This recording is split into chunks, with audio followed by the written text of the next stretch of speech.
Our planet's history is one filled with great events, tragic disasters, amazing people who left their mark, and discoveries that changed the way that we look at the world.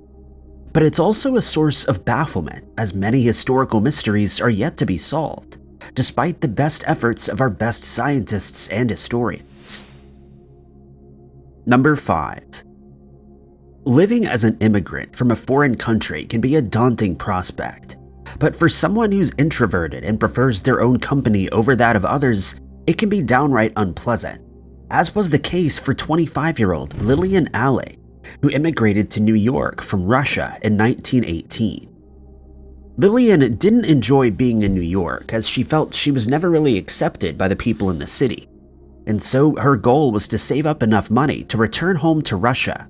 And in 1920, she thought she had reached her goal, but then found out that despite working hard for 2 years, she still couldn't afford passage back home on a steamer ship. But Lillian wasn't about to be outdone.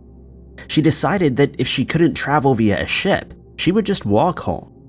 In the spring of 1927, she gathered what little possessions she had and set out to cover the 5,000-mile journey, first walking to Buffalo. Dressed in a skirt, a shirt, a scarf, and a jacket, she managed to cover 30 miles per day with precious little food and even less money, and just an iron bar that she explained wasn't for protection from animals but from men. Before long, she had made her way to Chicago. Not long after that, she was seen in Minneapolis, then Winnipeg, and after passing through British Columbia, she made it to the Yukon Overland Telegraph Trail. Here, she ran into trouble when she was found guilty of vagrancy, and she served a short stint in prison before finding work at a restaurant in Vancouver, where she stayed for the remainder of the winter. But as soon as the snow melted, she began walking again, and newspapers began reporting on her epic trek. She was given food and shelter by linesmen and the Telegraph Trail, and when she reached Dawson, she purchased a small boat and started making her way to Alaska via the Yukon River. She was then spotted paddling through Tanana, and when she made it to Nome, she left her boat behind. But that's where our knowledge of Lillian's journey ends. One man stated that he saw her near Teller, but whether she made it home after all those years of walking is a historical mystery that's begging to be solved. Number 4. A historical mystery that's left historians scratching their heads for decades was discovered in Ica, Peru in 1960 by Dr. Javier Cabrera when he came across a local farmer who was selling curious-looking stones. He wasn't interested in the stones merely because they were beautiful to look at, but the imagery that was carved into the stones is what piqued his interest the most. Some of the stones just seemed ornate, while others defy what we believe of our history, as they depict humans interacting with dinosaurs. Some of the stones contain scenes where dinosaurs have been hunted, while others show them almost being treated as pets, since they're being led via ropes that are tied around their necks. As one might imagine, this caused quite a stir in the scientific community, as we've always believed that dinosaurs and humans have never shared any period of history.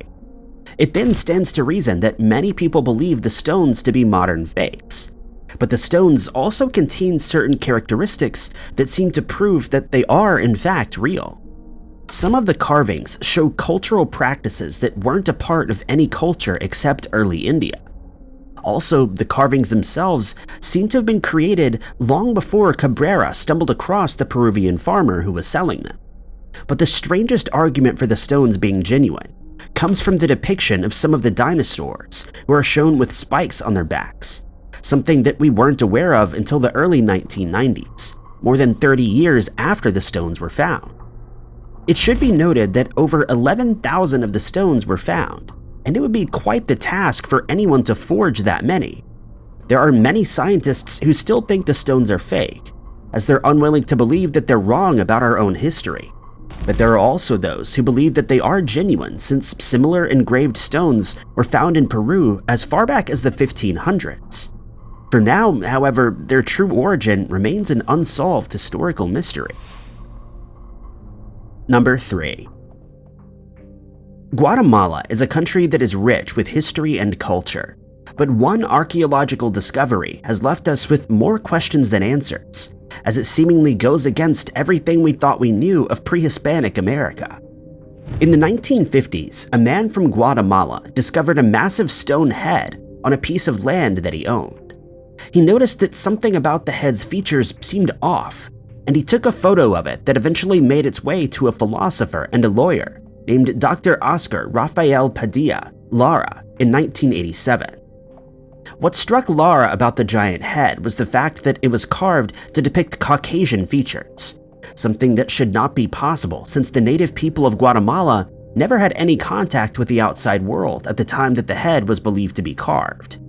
The statue's thin lips and large nose caused many people to believe that there may have been a Caucasian race living in the area before even the Maya had made their home there. When the photograph appeared in a newsletter, it was spotted by David Childress, who decided that he wanted to garner more information on the seemingly out-of-place artifact. He traveled to Guatemala but was told by Padilla that it had been badly damaged over a decade before Childress's arrival, when it was used for target practice by revolutionaries. He did take time to measure it, but found it to be between 13 and 19 feet tall. Despite the destruction of the head, many theories still exist as to why the head exists, with people claiming that it serves as proof that ancient civilizations had contact with extraterrestrial beings. Others believe in the theory that an ancient yet powerful civilization existed in the area, but that no record of their time there was ever made. But since the area is known for other giant stone heads, the question remains whether they're related to this particular stone. Archaeologists also wonder whether there's more to the stone, as there may be an entire statue buried beneath the soil. Perhaps one day excavations will be undertaken and this historical mystery may just be solved, but at the moment, we have nothing but guesswork to go by. Number 2. We are all familiar with the Great Wall of China, but not everyone is aware of the fact that Texas also contains a massive wall that's as high as 40 feet in some areas, and it encompasses an area of about 20 square miles. The wall was discovered in 1852 by three men, Benjamin Boydston, Terry Utley Wade, and William Clay Stevenson, who were in the process of digging a well on Wade's property when they stumbled across the curious rocks. In the years that followed, more sections of the wall were discovered, and a theory emerged that the wall was built on top of an ancient civilization that existed in the area long ago, since certain sections of the 11 that have been uncovered seem to be man-made. Some people have dug up sections of the wall and claim to have seen architectural features that include archways, hallways, and even writing on some of the mineral stones. On one occasion, an iron disc was found embedded into one of the stones, spawning theories that this ancient civilization may have had links to extraterrestrials. When the writing on the wall was inspected more closely, it was found to be similar to the script on a copper coin that was found to be between 200,000 and 400,000 years old. But not everyone is as excited about this discovery. Many scientists believe that the wall was entirely formed by nature, and that the metal disc that was found is nothing more than the minerals that contain high levels of iron. The wall has never been excavated in its entirety, and so it's impossible to tell whether the sections form one continuous wall or if the sections that have been uncovered are all there is to it. The wall, however, remains a mystery, as even experts seem unable to agree on its origins. Even if the wall is completely unearthed, it may still not yield the answers that we're looking for, since its formation may merely seem man-made, when it was quite possibly formed by nature over thousands of years ago. Number 1.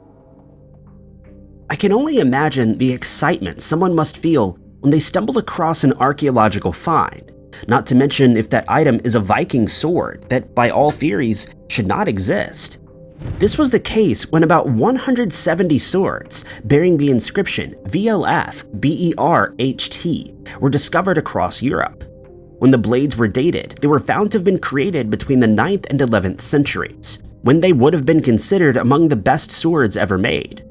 All of these swords were light enough to be swung with one hand during combat, allowing their carriers to protect themselves with a shield that would be carried in the other hand.